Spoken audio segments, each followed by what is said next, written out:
Do you ever think that if you just tried harder, you could accomplish something?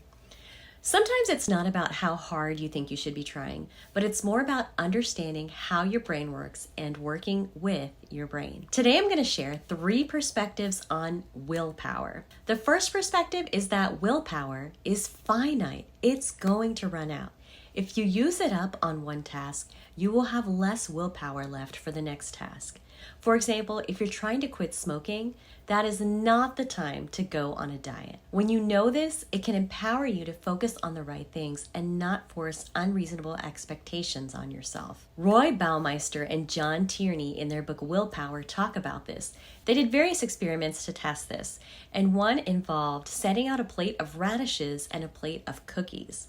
Half the group was allowed to eat the cookies, and the other half was told they could only eat the radishes, while those tantalizing cookies sat there right in front of them.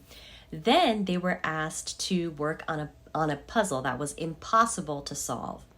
Those who had eaten the radishes and had to leave the cookies there gave up on the puzzle much faster than those that were allowed to eat the cookies. And the authors behind the study concluded that this is because their willpower was already depleted by the time they started the puzzle. So that study solidified for them that willpower is finite. On the other hand, Stanford psychologist Carol Dweck did a study where she said this was shown to be true only when individuals believed that their willpower was limited. So the second perspective on willpower is that it is only as limited as you believe it is.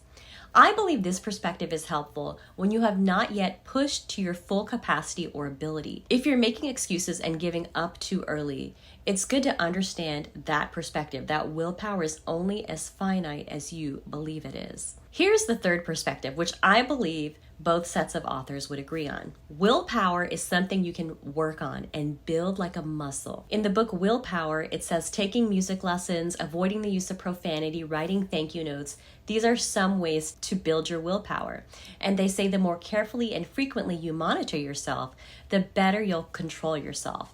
An example of this is tracking your food intake daily when you're watching your weight. So whether you subscribe to the belief that your willpower is limited or that your willpower can be stretched, my takeaway is be mindful of when your willpower seems to be running low. If you're already stretching it in one capacity, be aware that, hey, you may not be able to stretch it again in another capacity. Don't beat yourself up, but work day by day, incorporating activities to increase your self-control, your self-discipline, and your willpower.